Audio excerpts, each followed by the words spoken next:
ஆட்சியாளர்கள் ஜல்லிக்கட்டு போட்டியை முறையாக நடத்தவில்லை என குற்றம் சாட்டியுள்ள எதிர்க்கட்சி துணைத் தலைவர் ஆர்.பி. உதயகுமார், ஜல்லிக்கட்டை நடத்துவதில் செலுத்தும் கவனத்தை விட இளவரசரை வரவேற்பதிலும் அவரை மகிழ்ச்சிப்படுத்துவதிலும் தான் கவனம் செலுத்தியதாக கடிந்துரைத்துள்ளார்.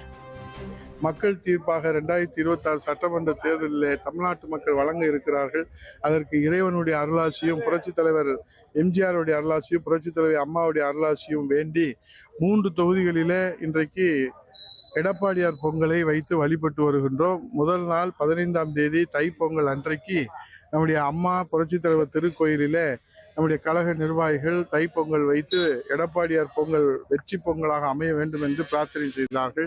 நேற்றைய தினம் அலங்காநல்லூரில் சோழவந்தான் சட்டமன்ற தொகுதியில் இந்த வெற்றி பொங்கல் எடப்பாடியார் திருநாமத்திலே எடப்பாடியார் பொங்கல் வைக்கப்பட்டது.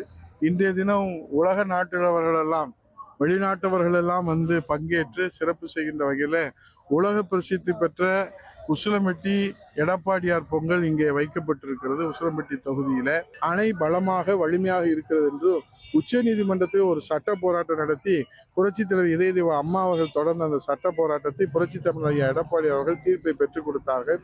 அதை இதுவரை 5 ஆண்டு காலத்திலே ஒரு முறை கூட 142 அடி உயர்த்துவதற்கு மாண்புமிகு முதலமைச்சர் அவர்கள் எந்த முயற்சியும் எடுக்கவில்லை.